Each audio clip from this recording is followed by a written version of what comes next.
Tere tulemast tagasi. Lähis-Ida on taas noateral. Täna sukeldume sellesse, kuidas Iraan tõmbab niite, kasutades Hezbollaht mitte ainult selleks, et ähvardada Iisraeli fiiberoptiliste droonidega, millest me ka räägime, vaid ka selleks, et juhtida tähelepanu kõrvale Iraani ja Ameerika Ühendriikide suhetest. See ei puuduta ainult Liibanoni. Tegemist on suurema tähelepanu kõrvalejuhtimise ja eskaleerumise mänguga. Jääge meiega, sest minuga liitub Amiad Cohen, Iisraeli Vabaduse Keskuse direktor, et seda kõike lahti seletada. Amiad, hea meel sind taas meiega näha. Aitäh, et mind jälle kutsusite. Nii et Amiad, ma tahan kohe asja juurde minna. Oleme vaadanud paljusid pealkirju ja rääkinud sellest uuest sõjapidamise viisist, mis kahjuks on meie sõdureid nagu kaitsetuid sihtmärke maha võtnud. Üks sõdur pidi abielluma tüdrukuga minu tänavalt ja pulmakutsed olid just trükist tulnud. Ja kahjuks sai ta eelmisel nädalal droonirünnakus surma, olles üks mitmest sellisest juhtumist. Hezbollah on tõesti oma rünnakuid Iisraeli vastu intensiivselt suurendanud. Ja ma tahan sinult küsida, kas seda kõike kirjeldab üks sõna, Iraan, ja kas sa saad meile selgitada, mis siin toimub? Nii et ei. Iraan ei juhi praegu lahingut Liibanonis. Hezbollah, nad üritavad natuke aidata, aga nad on väga keerulised ja neil on raske praegu aidata. Nad üritavad oma enda režiimi päästa. Liibanon on väga keeruline ja ma ei nõustu selle eeldusega. Operatsioon Liibanonis on praegu strateegiliselt ja taktikaliselt väga edukas. Iisraeli kaitsevägi võttis üle Lõuna-Liibanoni peaaegu ilma Hezbollahi vastupanuta. See oli 6. oktoobril 2023 mõeldamatu. Täna oleme sees, me hävitame infrastruktuuri. Vaid paar tundi tagasi teatasid nad Nabatiahi, 100 000 elanikuga linna, mis asub Litani jõest põhja pool, elanikele, et nad evakueeruksid teise linna. See on šiitide keskne linn Buefori lossi lähedal. See on strateegiline koht, mille Iisraeli kaitsevägi käskis evakueerida. Me võtame linna üle ja hävitame kogu Hezbollah infrastruktuuri selles linnas. See on strateegiline ja see ei oleks kunagi valik, isegi kui see oleks olnud nii edukas operatsioon. Droonidele keskendumine on nii eksitav selle puuduse juures. See on nagu olukorda läbi joogikõrre vaadata ja suuremat pilti mitte märgata. Kordan veel kord, Iisraeli kaitsevägi, IDF, võttis enda kontrolli alla ligi 50% Lõuna-Liibanonist, Litani jõest lõuna pool ja liikus edasi. Iisraeli kaitseväed manööverdavad endiselt aeglaselt ja süsteemselt. Litani jõest lõuna pool ei ole elanikkonda. See toimib. Droonid on taktikaline probleem, mida on raske lahendada. Venelased ja ukrainlased üritavad seda probleemi siiani lahendada. See ei ole strateegiline probleem. Fakt, et Iisraeli kaitseväe sõdur seisab silmitsi kõigi nende väljakutsetega ja südamega selle juures ning ma kaotasin eelmisel nädalal ka naabri, see ongi sõda. Sa kaotad sõdureid ja Iisraeli kaitsevägi on viimastel kuudel kaotanud 11 sõdurit, samal ajal kui Hezbollah on kaotanud 3000. See ei ole mingi võrdlus. Iisraeli kaitsevägi liigub nüüd strateegiliselt Lõuna-Liibanoni ja lahendab lõplikult selle sügava vähi, mis Liibanoni riigil on, ehk siis Hezbollah. Hezbollah, mis on Iraani käepikendus. Aga nüüd Ameerika ja Iisrael võtavad nüüd sihikule Mao pea. Ja madu keha osa sellest Hezbollah, sellega tegeleb Iisrael. Ja ma usun, et järgmiste kuude jooksul, võib-olla isegi kauem, ei ole Hezbollah enam oluline sõjaline jõud Liibanonis. Võib-olla pöördub ta Liibanoni vastu, see on juba teine teema, ja Iraan on strateegiliselt nõrgestatud. Geopoliitilisest vaatenurgast oleme täna palju paremas olukorras kui kunagi varem. Ma hindan väga seda, mida sa ütled. Ja ma olen nõus, see on olnud uskumatu edu. Mida ma tõesti tahan teha ja mida ma tahan mõista, sest on palju pealkirju, mis väidavad, et see on uus vana sõjapidamise tüüp. Tähendab, need on 4 krootoriga droonid. Täpselt sellised, nagu sinu laps Ameerikas poest ostab. DJI 4 krootoriga droon. Selle küljes on üks granaat ja see on ühendatud fiiberoptilise kaabliga, mis võib ulatuda 9 kilomeetri kaugusele. Enne kui me läheme droonitehniliste üksikasjade ja muude asjade juurde, kas sa arvad, et Iraanilt tuli praegu käsk Hezbollah'le? Suurendage oma jõupingutusi Iisraeli vastu. Meil on vaja juhtida maailma tähelepanu teie piirkonda, et nende piigud ei oleks meie peal.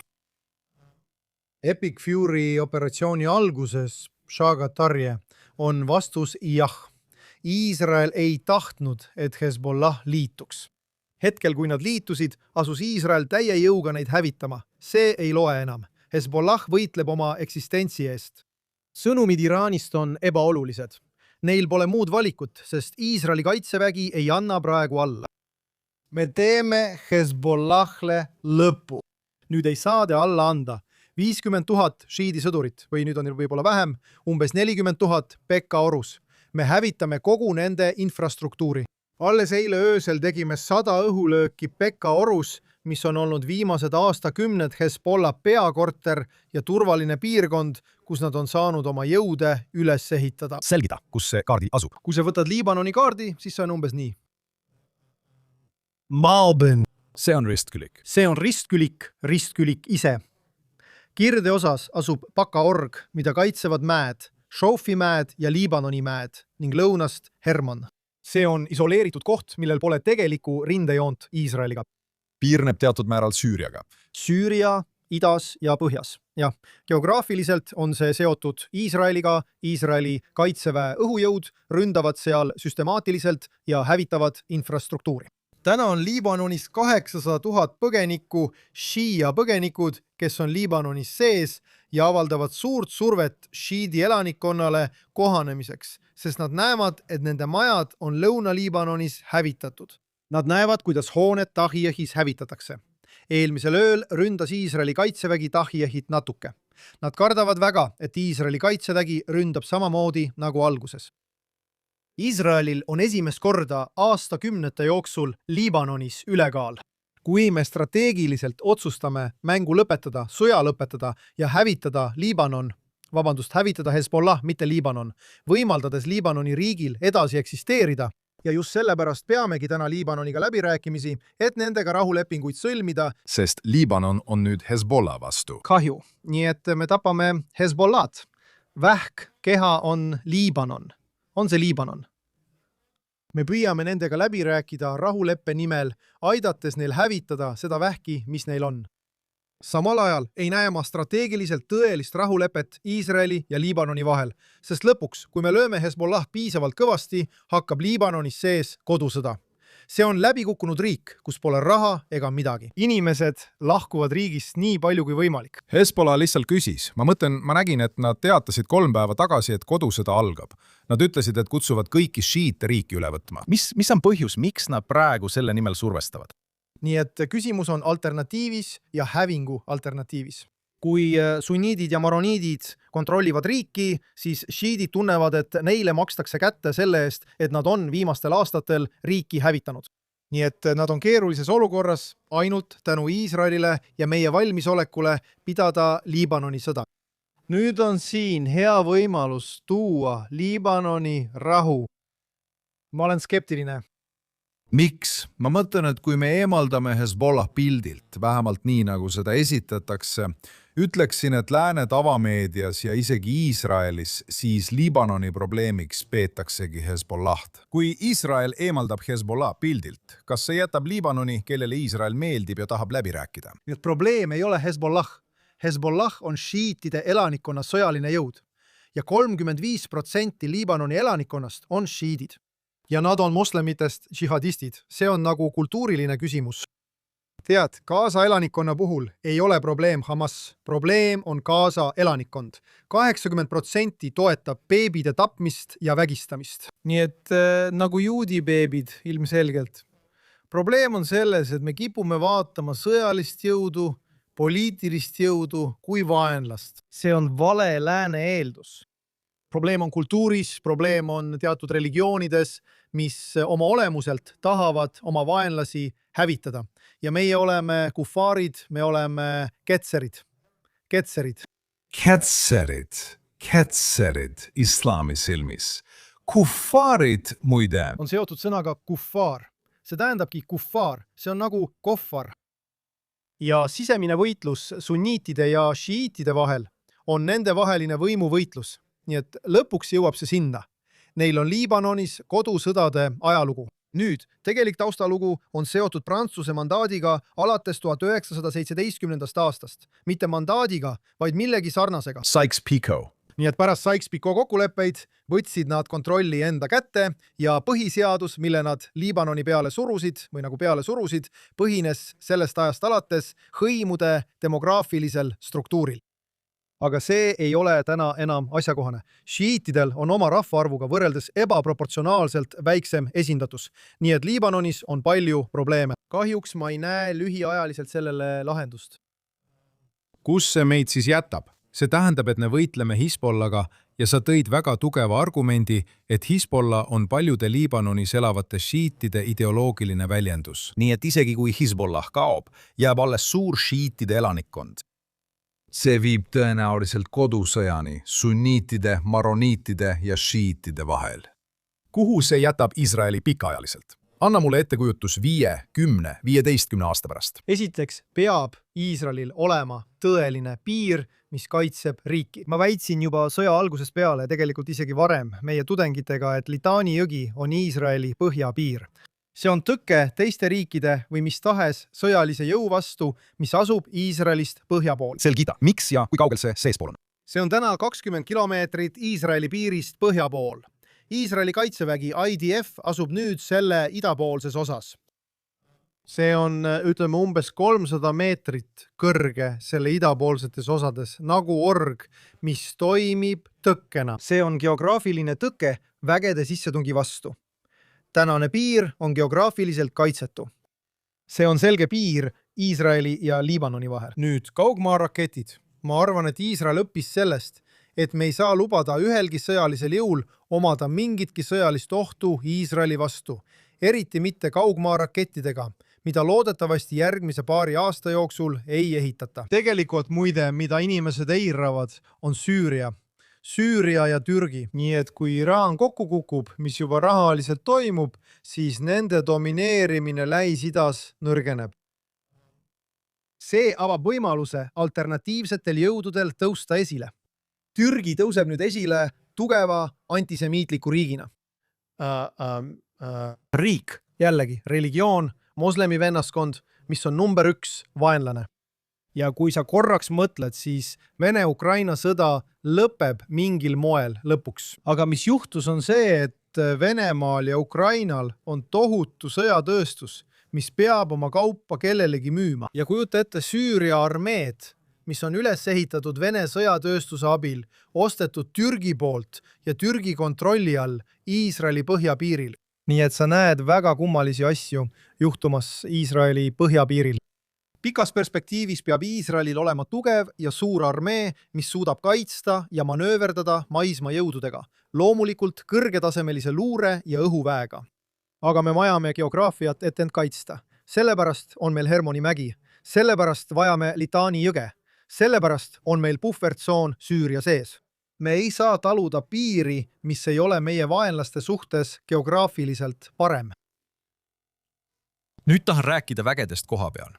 Sina oled Liibanonis rohkem aega veetnud. Samuti, tänu sinu strateegilisele arusaamale oleme kuulnud sinu loenguid Liibanoni kohta, mida ma kuulasin juba 7. oktoobrist ja isegi varem. Need olid minu arvates paljuski ettenägelikud. Sina olid esimene inimene, kellelt ma kuulsin, et Iisrael peaks nihutama oma põhjapiiri Litani jõeni. Ja nüüd tundub, et see on vähemalt de facto aktsepteeritud, isegi kui mitte de jure, isegi kui me seda ametlikult ei kuuluta, siis tegelikult peakski piir seal olema. Sa oled ise koha peal olnud, sa tunned seda maastikku. Ma olen koos sinuga seal Hermonil käinud. Iisrael on hävitanud 90% Hezbollah kaugmaa relvadest. Ja tänu jumalale ei juhtunud neid stsenaariume, kus hooned oleksid kogu Tel Avivis kokku varisenud. Tundub šokeeriv, et nüüd on nad tagasi pöördunud. Ja ma saan aru, et numbrid ei ole kolossaalsed, kuid nüüd on nad tagasi pöördunud väikese seadme juurde, millel on fiiberoptiline kaabel ja mis näib olevat peatamat. Kas sa saad selgitada, kuidas see töötab ja miks see Liibanonis tõhus on? Ja siis tahaksin ma aru saada, mida tehakse selle peatamiseks, sest räägitakse, et Iisraeli sõdurid paluvad Liibanoni kaluritelt kalavõrke, et proovida neid peatada. Ja kujuta ette, kuidas liigutakse mõõkadelt ja noolte pealt püsside peale. Noolega saad lasta 10, 15, 30 meetri kaugusele, pikema maa peale lastes siis kuni 150 meetrini. Suurepärane. Tänapäeva vindpüssiga saab lasta 500-900 meetri kaugusele. Snaiprid saavad veel kaugemale. See on taktikaline erinevus, mis muudab lahingu välja, kuid see ei ole strateegiline oht. Maavägede manöövrit ei saa droonidega võita. jah, see pidurdab Iisraeli kaitseväge, sest me oleme harjunud teatud ülekaaluga lahinguväljal, kus mõtteviis on, mina näen vaenlast, tema näeb mind, me oleme otse teineteise ees. Aga nüüd droonidega ei vaata ma ainult otse kahemõõtmelises maailmas, ma pean vaatama kolmemõõtmelises maailmas. Praegu oleme väga lühikeses ajaperioodis, kus need fiiberoptilised droonid omavad, ütleme nii, ülekaalukat eelist, taktikalist eelist kaitsja ees. Vähem kui poole aastaga kuni aastaga leiab Iisraeli kaitsevägi taktikalise lahenduse, mis selle probleemi lahendab. Ma arvan, et see juba toimub. Mitte kaitsev, vaid aktiivne lahendus. Mitte passiivne tara, mis juba aitab, vaid aktiivne kaitsesüsteem laserite ja paljude muude tehnoloogiliste lahendustega. Ajaloolises sõjatehnoloogias on alati tasakaalutus. Teises maailmasõjas ei olnud kaitset. Tankid olid väga taktikaliselt kaitstud, kuulitabamuste vastu soomustatud, kuid neid ei kaitstud millegi muu eest. Ja alati on tasakaalutus. Ja seetõttu tulenes suur osa kaotustest kaitsekilpide või raudkuplite puudumisest teises maailmasõjas. Täna oleme teistsuguses tasakaalutuses. See on taas taktikaline. Seda on ülehinnatud. See peegeldab tegelikult kogu teist strateegiat. Kui sa manööverdad vägedega Liibanonis, prognoosib Iisraeli kaitsevägi kaotuste arvuks 500 kuni 1500. Need on täiesti erinevad numbrid. Me okupeerime nüüd Lõuna-Liibanoni, manööverdame seal ja võtame territooriumi üle vaid üksikute kaotustega. Ma ei alahinda neist kumbagi, praegu on see taktikaline oht, me leiame lahenduse, see ei ole strateegiline probleem. Olgu, aitäh, et sa selle õigesse perspektiivi seadsid. Ma tahan praegu keskenduda Iisraeli rünnakutele, mida me oleme viimastel päevadel õnneks intensiivsemalt teinud. Enne kui ma räägin rahvusvahelistest uudiste pealkirjadest, mis muutus? Tähendab, tundub, et me oleme mingisuguse läve ületanud. Ja peaminister, nagu te teate, on väga jõuliselt öelnud, et me võitleme lõpuni. Ja ma arvan, et see annab inimestele palju lootust, kaitseminister, staabiülem. Nüüd oleme andnud välja teateid PK-orus, teistes piirkondades, Maigara linnas, mida te ilmselt olete varem külastanud, et inimesed teateksid, et nad peavad linnast evakueeruma. Mis viimastel päevadel muutus? Nii et peame meeles pidama, et oleme relvarahus. Inimesed unustavad selle ära, aga praegu on meil täiendav 45-päevane relvarahu Iisraeli ja Hezbollah vahel, mis on nagu 2026 aasta uus kõne. Aga kuna see on relvarahu, siis tulistamine pole tegelikult lakanud. Jah, meil on iga päev, ütleme nii, relvastatud kokkupõrked Hezbollah võitlejate ja Iisraeli kaitseväe vahel. Praegu on Iisraeli kaitsevägi piiratud. See ei tegutse nii vabalt, nagu tahaks relvarahu tõttu, aga me oleme täielikult ründaval positsioonil, et takistada Hezbollahal meid ründamast. Ja me teeme taktikalisi rünnakuid. Mis viimastel päevadel juhtus, oli see, et Hezbollah hakkas ründama Iisraeli linnu, saates lõunasse droone. Nii et nüüd ütles Iisraeli kaitsevägi, et lõpetage, me vastame sellele, reageerime sellele. See on mäng. Toimuvad kaks tasandit. On olemas strateegiline diplomaatiline tase ja siis on taktikaline sõduri või pataljoni brigaadi tasandi operatsioon. See, mida Iisraeli kaitsevägi praegu teeb, on see, et nad puhastavad kõike, mida nad täna hoiavad ja kõiki neid linnu, mida me täna kontrollime, me puhastame. Puhastamine tähendab majast majja liikumist, hävitades kõik, mis tuleb hävitada, leides laskemoona, läbides avatud alasid, kus neil on tunnelid. Põõsaste sees ja mägedes on neil peidetud koopad, kus nad liiguvad ringi ja on endale ehitanud maa-aluseid linnu selles piirkonnas. Iisraeli kaitsevägi puhastab neid praegu, kasutades aega ära. Aga Iisraeli kaitsevägi saab aru, et jääb Lõuna-Liibanoni ja liigub süstemaatiliselt põhja poole. Mis nüüd viimastel päevadel juhtus, oli see, et nad ütlesid Türose ümbruses olevatele linnadele, mis asuvad Lõuna-Liibanoni loode osas, seal, kus Litani jõgi suubub Vahemerre. Piibli järgi peaksime lihtsalt ütlema, et see on üks maailma vanimaid sadamaid. Sealt pärineb Türose hiiram. Türos, täpselt. Nad teatasid juba paar päeva tagasi, et Türose ümbruse linnad tuleb evakueerida ja nad alustasid seal rünnakuid. See tähendab, et valmistutakse Iisraeli kaitseväe liikumiseks Ras Bajadast, mis asub sellest lõuna pool, põhja poole Tüürose suunas. Ma hindan, et järgmise 2-3 kuu jooksul võtab Iisraeli kaitsevägi Tüüruse enda kontrolli alla. Vaata, mulle tundub, et Iraan on praegu kindlasti huvitatud Liibanoni olukorra pingestamisest. See peab läbirääkimisi Ameerika Ühendriikidega ja ütleb korduvalt, et soovib, et Liibanon oleks osa kokkuleppest USA-ga. Iraan tahab neid omavahel siduda. Iisrael püüab uudiste teatel neid sellest lahutada ja ütleb president Trumpile, et see ei ole võimalik. Ja taundub, et president Trump loodetavasti mõistab, et Iisraeli ei saa jätta samasse olukorda vaenlasega, sisuliselt Iraaniga meie põhjapiiril. Aga Iraan survestab tugevalt. Nad kordavad seda ikka ja jälle. Ja mulle tundub, et nad loodavad lõpuks, et USA ütleb, et see saab olema läbirääkimiste murdepunkt. Ja siis saavad nad lihtsalt süüdistada Iisraeli läbirääkimiste torpedeerimises. Mis on sinu arvamus sellest? Kõigepealt räägime Iraaniga peetavatest läbirääkimistest. Ma kuulen palju arutelusid Ted Cruz'i, Fox Newsi ja CNN-i kommentaatoritelt Iisraelist ja mujalt, et Trump kaotab kontrolli ja annab läbirääkimistes järele. Ma ei nõustu sellega. Ma arvan, et Trump juhib keerulist läbirääkimist. Ja tal on üks säuts, ma arvan, et aastast 2020 või midagi sellist, kus ta ütleb, et Iraan pole kunagi sõda võitnud, aga pole ka kunagi läbirääkimisi kaotanud. Ja iraanlaste strateegiline eesmärk on ellu jääda. Ja nagu me arutasime ühes oma taskuhäälingus, on väga raske saavutada režiimi muutust riigis nagu Iraan, kus režiim on 40 aastat olnud tugev ja väga jõhkralt oma elanikkonda kontrollinud. Ma arvan, et Trump juhib läbirääkimisi ja tema vaatenurk on palju laiem kui meil. Sa peaksid lugema näiteks diilikunst, kus ta selgitab, kuidas ta läbirääkimistest mõtleb. See, et ta nõudis Katarilt ja Saudi Araabialt nüüd Abrahami kokkulepetega liitumist, on lihtsalt järjekordne manööver läbirääkimiste käigus. Küsimus läbirääkimistel on see, kas aeg töötab sinu kasuks või teise poole kasuks. Lühikese aja jooksul oli aeg Iraani poolel. Nüüd on aeg Ameerika poolel. Ta lahendas probleemi Hiinaga. Tal on vahevalimised. Ma arvan, et vahevalimistel on vähem oluline, mis Iraanis toimub, välja arvatud bensiinide hinnad. Ja lõpuks vajadus tal ühel poolt võidukas olla. Ja seal on ainus probleem, Hormuzi väin. See on peamine küsimus. Ma arvan, et Liibanon on kõrvaltegelane ja üks punktides päevakorras, aga see ei ole keskne. Kas iraanlased tahavad läbirääkimisi jätkata? Vastus on kindlasti jah. Nüüd, miks? Kui me neid majanduslikult kägistame, siis miks nad on huvitatud?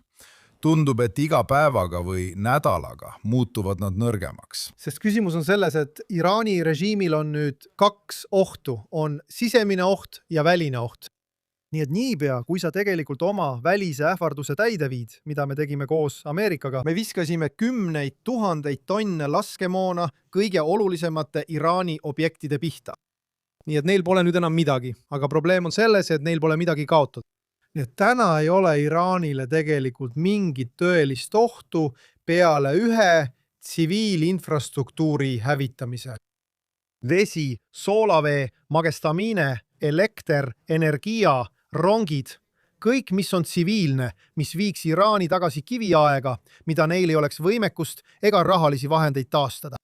See võimaldaks lõpuks elanikkonnal nende vastu üles tõusta. Algne plaan oli, et Ameerika ja Iisrael teevad õhurünnaku, sõjalise operatsiooni ja siis tõuseb elanikkond üles, et valitsus üle võtta. Juhtus aga see, et ajastus läks valesti ja elanikkonna ülestõus algas enne sõjalist operatsiooni.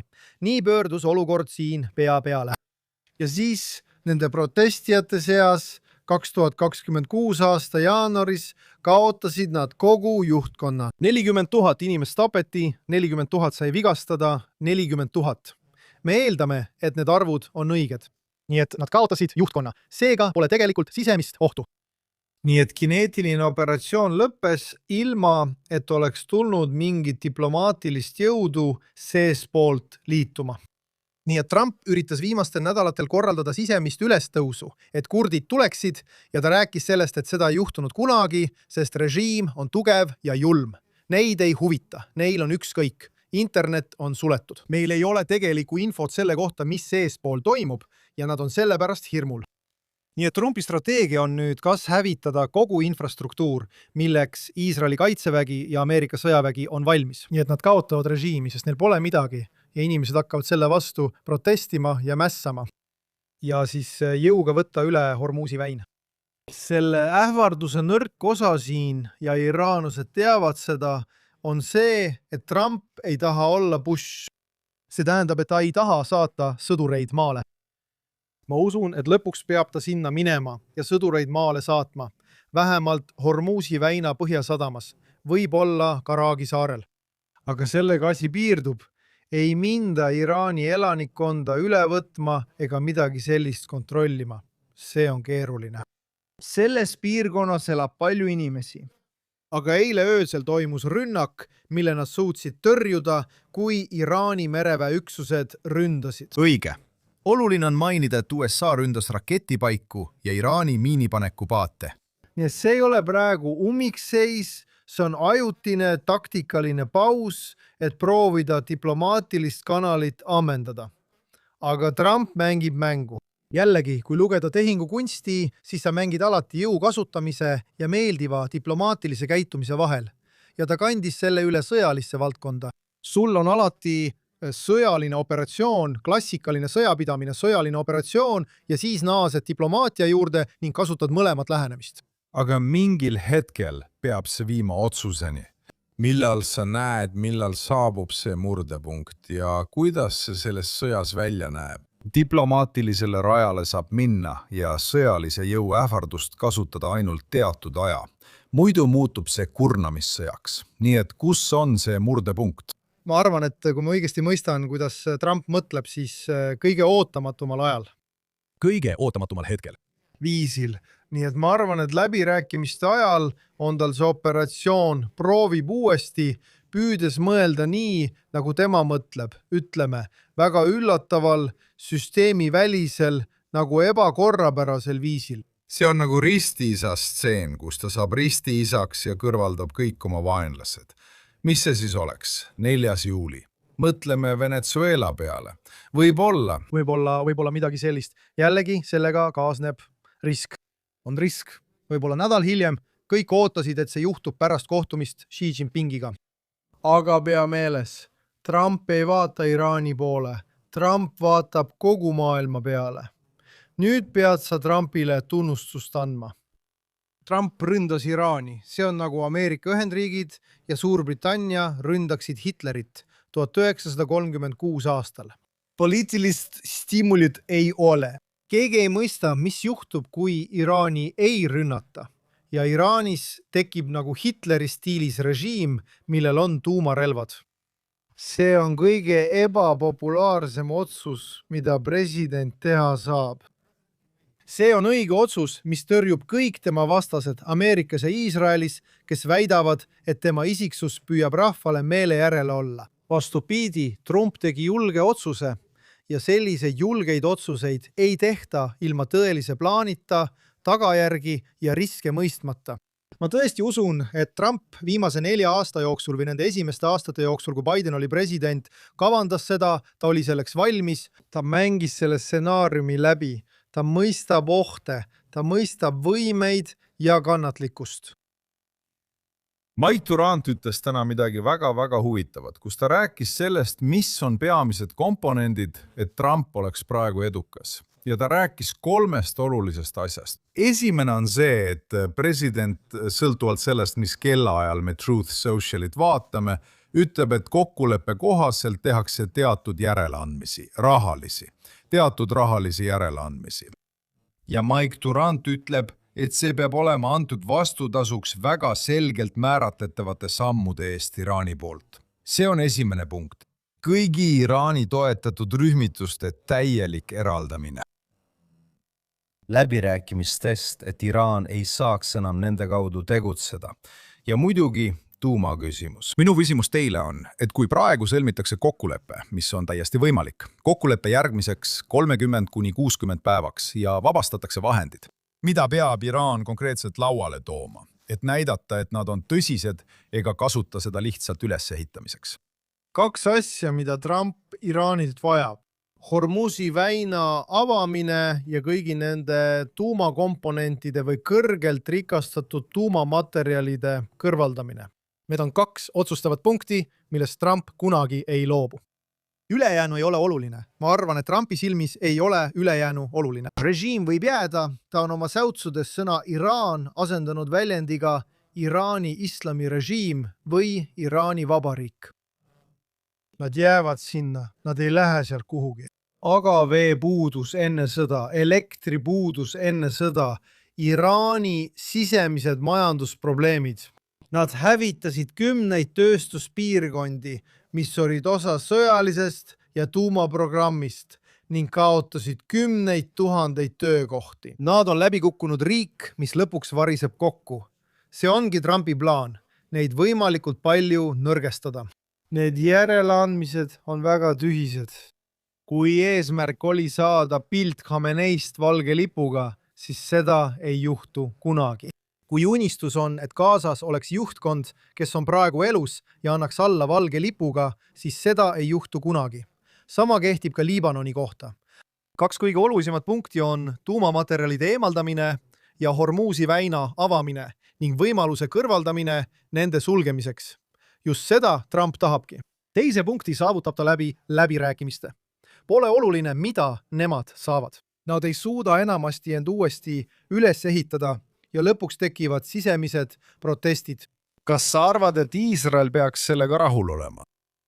Jah, ma arvan, et Iisraeli vaatenurgast oli juunis toimunud operatsioon Iraani vastu ja Epic Fury parim võimalik stsenaarium, mida Iisrael võiks sõjast Iraaniga ette kujutada. Nüüd läheme tagasi 6. oktoobri juurde 2023. Kui sa kujutad ette, et Iisrael teeb ennetava rünnaku Iraani vastu, hävitades kogu selle tuumarajatised vähem kui 12 päevaga, ilma ühegi ohvrita Iisraeli poolel, vaid mõne ballistilise raketi rünnakuga Iisraeli pihta ja väheste ohvritega. Kui võrrelda seda sellega, mida oleks oodata, siis see ületab kõik ootused. Me peame mõistma, et need on faktid. Tõsiasi, et me oleme nii palju edu saavutanud, paneb inimesi ootama veelgi enamat. Ja jälle nad on harjunud eduga. Täpselt. See ongi probleem. See oli kõigi aegade suurim õnnestumine. Iisraeli vaatenurgast võib sõda nüüd lõppeda. Muide, see ei ole enam Iisraeli sõda. See on Ameerika, Iraani ja Hiina sõda. Hormuzi väin tuleb avada, et rahvusvahelisi naftahindu lühiajaliselt kontrollida, nagu Trumpile vaja. See ongi kõik. Iisrael on mängust väljas. Nüüd aitame vajadusel Ameerikat Iraani rünnata. Aga see on nüüd Ameerika sõda. Kas sa arvad, et Ameerika Ühendriikides tunnistatakse, et Iisrael on omamoodi idapoolne kilp Ameerika jaoks, mis takistab teatud ohtudel jõuda Ameerika rannikule? Kas seda sinu arvates tunnistatakse või teatakse Ameerika Ühendriikides? See sõltub, kus Ameerika Ühendriikides ollakse. Inimesed, kes on sõjaväega, Pentagoni või valitsusega seotud ja asjatundlikud, teavad seda kindlasti. Enamik elanikkonnast on enamiku geopoliitiliste küsimuste suhtes teadmatud. Ameeriklasi ei huvita geopoliitika. Neil on mõlemal pool ookeanid ja nad on selles vähem seotud. Nagu vanasti öeldi, asi on majanduses rumal, eks? Nüüd, kui Iisraeli kujutatakse olulise kaitsja ja Ameerika esirinde kaitsena, siis minu arvates on see järjekordne vale eeldus. Iisrael kaitseb iseennast. Iisrael peab olema liitlane, usaldusväärne liitlane, täpselt nii, nagu Donald Trump oma strateegilises dokumendis kirjeldas. Iisrael on liitlane ohtudega võitlemisel kogu maailmale. Ja Ameerika kui, ütleme nii, impeerium, mis juhib maailma ja seisab vastu alternatiivsele impeeriumile Hiinale ning kaitseb kaubateid. Ja püüdes teha koostööd kõigi oma liitlastega, on tal omad nõudmised, kuid ta otsib nüüd mitte kliente, vaid liitlasi. Ja Iisrael on parim liitlane, mis Ameerikal olla saab. ma arvan, et Hexet ja Rubio räägivad sellest väga avalikult. Ma arvan, et isegi Trump ütleb seda selgelt. ja kui sa räägid õhujõudude pilootide ja kindralitega, kes seda operatsiooni juhivad, siis see on isegi enamat. Nad ütlevad, kuulge, see on parim õhuvägi ja parim sõjavägi, mida me kunagi kohanud oleme. Me saame nende kogemustest, teadmistest ja võimetest nii palju õppida. Kui sa tead natuke detaile, siis Iisraeli kaitsevägi ületas selles operatsioonis kõiki ootusi. Iisraeli kaitsevägi ei kaotanud ühtegi lennukit, ma mõtlen mehitatud lennukit. Me kaotasime mõned mehitamata lennukid. Ameerika kaotas õhus 7 lennukit, lisaks veel mituteist maapinnal strateegilistes kohtades. Jällegi, see pole midagi võrreldes võimaliku kahjuga, aga me oleksime võinud suurema osa neist kaotada ka lihtsalt õnnetuste tõttu muide. Aga Iisrael ületas ootusi märkimisväärselt ja see asetab Iisraeli taas strateegilisse positsiooni. Kõik, kes tahavad maailmas sõda pidada, vajavad Iisraeli sõjalist kogemust, sõjateadmist, sõjatööstust. Nii et kahjuks on tavainimesed lihtsalt informeerimata. Aga inimesed Pentagoni sees ja need, kes otsuseid teevad, pole vahet, milline valitsus on. Kui Ameerikas pole tegemist progressiivse hullumeelse valitsusega, peab see olema Iisraeliga samal poolel. Peaminister on öelnud, et ta soovib vähendada Iisraelile antavat rahalist abi. See on olnud väga avalik teema järgmise 10 aasta jooksul. Vastastikuse mõistmise memorandum, mis praegu toob Iisraeli sõjalise abina umbes 3+ miljardit dollarit, mis, nagu me teame, kulutatakse tagasi Ameerika Ühendriikides ja USA tööstustes. Ja Ameerika Ühendriigid saavad sellest palju kasu, sest tootmine toimub siis Ameerika Ühendriikides. Kui see samal perioodil väheneb, siis mida tähendab see, kui me ütleme, et partnerlus hakkab suurenema, ehk me tahame olla vähem sõltuvad ja rohkem partnerid? Kuidas see välja näeb? Esiteks avatakse Iisraelis sõjaväebaasid. Ameerika baasid, jah. Ameerika armee on paiknenud üle kogu maailma, Lõuna-Koreast Saksamaani, Jaapanist Itaaliani, üle kogu maailma, muide ka Türgis. Ainus koht, kus Ameerikal ei ole sõjaväebaasi, on Iisrael. Miks see nii on? Sest pea meeles, et suhe Iisraeli ja Ameerika vahel ei olnud varem selline nagu täna. Nüüd, sõjaväebaasi rajamisel riiki on sellel 2 poolt, sest kui sa tahad veenduda, et riik on sinu poolel, siis sa rajad sinna sõjaväebaasi.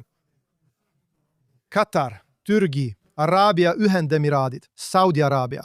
See ei ole koht, kus sa tunned end kindlalt. Ameerika tunneb end Iisraelis nii kindlalt, et tal ei ole vaja sinna sõjaväebaasi rajada.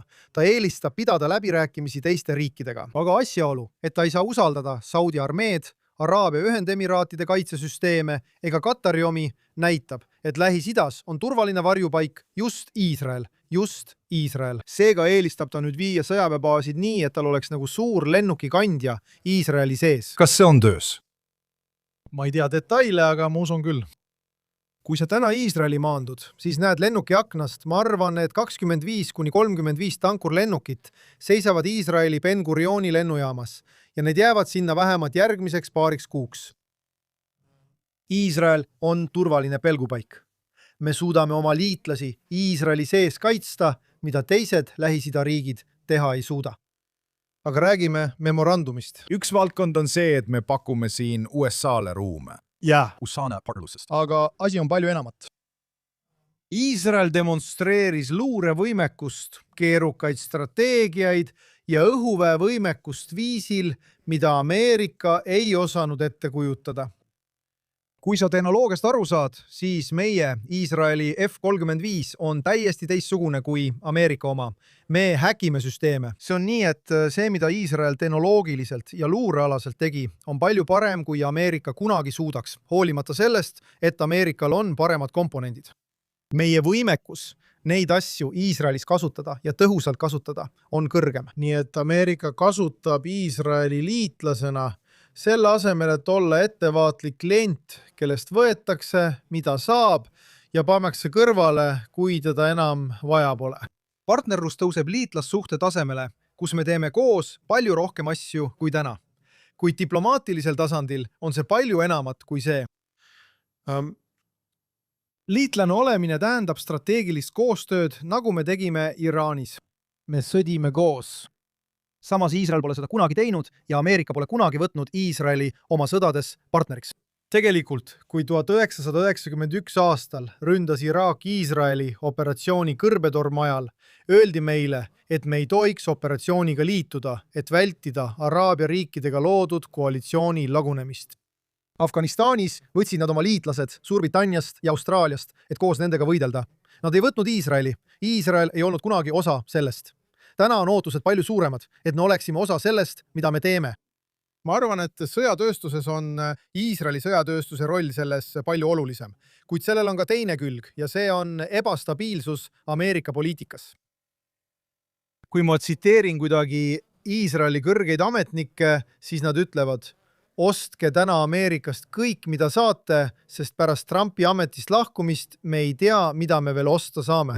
Ja asi pole isegi mitte selles, et Ameerikalt raha mitte vastu võtta, mis kindlasti lõpeb. Me ei saa loota, et Ameerika müüb meile kaupu, relvi või laskemoona sõja korral. Kujutage ette, et Iisraelil on sõda Egiptusega 10 või 15 aasta pärast. Mis minu arvates juhtub?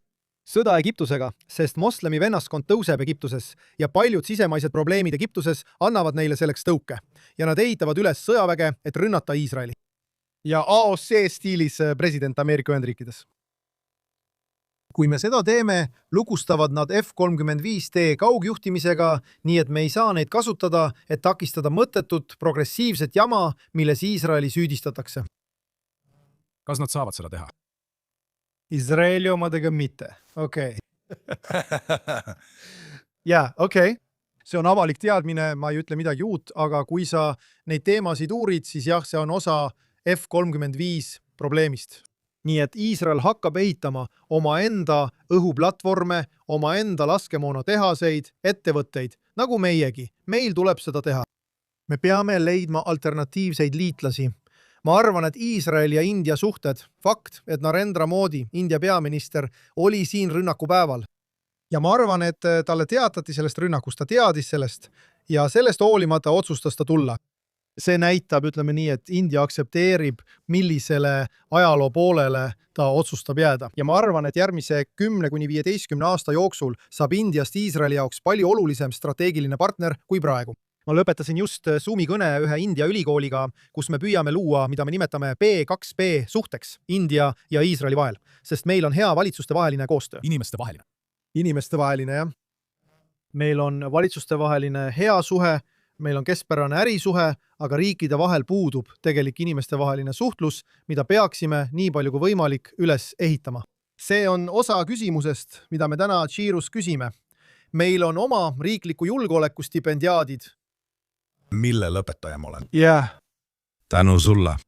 Ja nii, et küsimus, mida me küsime, meil on au, et oled üks neist, aga küsimus, mida me seal küsime, on, kes on Iisraeli liitlased 15 aasta pärast? Kellele saab Iisrael tõelise liitlasena loota ja ütleme siis, et uus lääs, sest Euroopa on läbi. Ütleme nii, et nali, mida me Tšiotis räägime, on see, et järgmine riik, kes liitub Abrahami kokkulepetega, on Ühendkuningriik. Võib-olla Prantsusmaa varem, aga see sõltub. Ma lasen meie publikul selle üle mõelda. Jah, nii et kes siis saab olema ja millised on tingimused, ütleme nii, et riik saaks olla selle liidu osa. Ja ma arvan, et me püüame seda sõnastada. Meil on nagu 4 tingimust, me alles töötame nende küsimustega, aga sul peab olema riik, kus sündimus on positiivsel kursil, sest demograafiliselt kokkuvarisevale riigile ei saa loota ega toetuda. Riik, kus ei ole moslemitest enamus ega isegi suurt vähemust. Riik, mis mõistab moslemi vennaskonna ohtu. Nii et Jaapan on seal hea kandidaat, Singapur, teised riigid, millel on tugevad. Me peaksime tegelikult tegema taskuhäälingu kellegagi, kellega sa Indias räägid, kus me teeme 3 taskuhäälingu ja saame nende riikliku julgeoleku arvamuse selle kohta. Kas see on võimalik? Jah, ma usun küll. Ma arvan, et saan. Räägime sellest koos. Herud soovib seda suhet Indiaga arendada. Esiteks, intellektuaalsel tasandil kindlasti õppimine ja intellektuaalide arendamine. Intellektuaalses mõttes, mida sa oled selles osas teinud? Nüüd hakkasime pöörduma mõnede India ülikoolide ja mõttekodade poole, et hakata neid suhteid looma. Ma lendan varsti Indiasse ja toon kaasa mõned indialased ning me ehitame ja püüame koos konverentsi korraldada. see on katse vaadata ettepoole, kuidas me ehitame sügavamaid suhteid tulevikus, mitte praeguse valitsuse, vaid kahe riigi tulevaste valitsuste vahel, kuid see ei puuduta ainult Indiat. jällegi, kui vaadata parameetreid, siis see tähendab islami ohu mõistmist, vähemalt demograafilise stabiilsuse vajaduse mõistmist. Ja sellesse investeerimiseks tuleb mõista usu tähtsust oma riigis.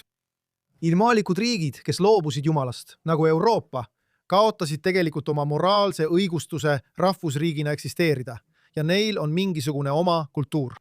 Seega peab riik olema tugevalt juurdunud oma moraalsesse identiteeti. See ongi 4. sammas, omada võimet ja moraalset õigust end kaitsta. Ja see ongi tänapäeva maailma tegelik probleem. Ainult käputäiel riikidel on võime ja moraalne selgus võidelda oma eksistentsi eest, välja arvatud hullumeelsed džihadistlikud riigid, moslemid, kes tahavad vallutada ja hävitada ülejäänud maailma. On vaid käputäis riike, kes suudavad seda teha. Vaatame, mis saab Brasiiliast pärast valimisi, sest potentsiaalselt võib Brasiilia olla üks neist. Vaatame, mida teeb Javier Milei Argentiinas. On mõned Ida-Euroopa riigid, aga lõpuks on küsimus selles, kus asub läänemaailm, kes on vabaduse pooldaja. Ja see on veel üks sammas või kriteerium nende riikide jaoks, kes võiksid sellesse kuuluda. Need on vabadust pooldavad riigid. Singapuri tasub lähemalt vaadata. Ja maailm liigub selles suunas. Ja see on väga hea küsimus. Viimane küsimus. Me räägime moraalsest selgusest, et minna sõtta ja end kaitsta. Ja ka võimest seda teha. Sina ise oled määratud tagasi reservteenistusse, tagasi sõtta. See saab olema sinu, ma ei teagi, mitmes kord sa juba teenistuses oled olnud. Ma ei pea enam arvet, aga 400 päeva olen ma juba ära teeninud. Okei, see on palju. Ma mõtlen, see on tõesti palju. Ja sa juhid ning haldad üht Iisraeli tähtsaimat mõttekoda ja akadeemilist keskust. Kuhu sa suundud põhja poole, väidetavalt? Mis sa arvad, milline see saab olema, millal see on ja mis sa arvad, milline tegelikkus saab olema? Nii et aasta lõpupoole mind kutsutakse tagasi põhja. Kus sa arvad, et sa oled, kui sind kutsutakse põhja? Ma ei tea täpselt, kuhu meid praktiliselt paigutatakse, aga kui ma püüan sõnastada, kuhu sõda liigub, siis oletame, et on tõenäosus, et minu üksus või mõni teine Iisraeli kaitseväe üksus on jooksvas valmisolekus. Ma näen, kuidas Iisraeli kaitsevägi manööverdab, liigub põhja poole, kontrollib põhjapiiri Litaani jõge kui Iisraeli põhjapiiri. Ma arvan, et Iisraeli kaitsevägi jõuab lõpuks sinna. Ma ei näe, et sõda peatuks. Ma ei näe, et Iisraeli kaitsevägi annaks alla ja taanduks tagasi algsele piirile. Ma ei näe, et Hezbollah annaks alla. Patiseis peab olema Iisraelis. Või siis relvarahu, tõeline relvarahu, mitte lihtsalt uus kõne relvarahust, saabub siis, kui Iisrael jääb püsima. Litaani jõgi, võib-olla isegi selle põhjaosa, näiteks mõnes kohas Litaani jõest põhja pool, hävitades ja tagasi minnes. Kuid nii, et Iisraeli ja Liibanoni vahel oleks selge piir, kuni Hezbollah otsustab alla anda. Ma mõtlen, Amiad, iga kord, kui ma sinuga räägin, kasutan sinu kõrre analoogiat, kus me vaatame läbi väikese kõrre. Ma tunnen, et iga kord, kui me sinuga räägime, sest ma ise võin sellesse kinni jääda, see kõrs justkui laguneb ja me astume sammu tagasi. Ja me vaatame kogu pilti neist tõeliselt märkimisväärsetest sündmustest, mis on Lähis-Idas aset leidnud, Iisraeli märkimisväärsest positsioonist ja ka eesootavatest väljakutsetest.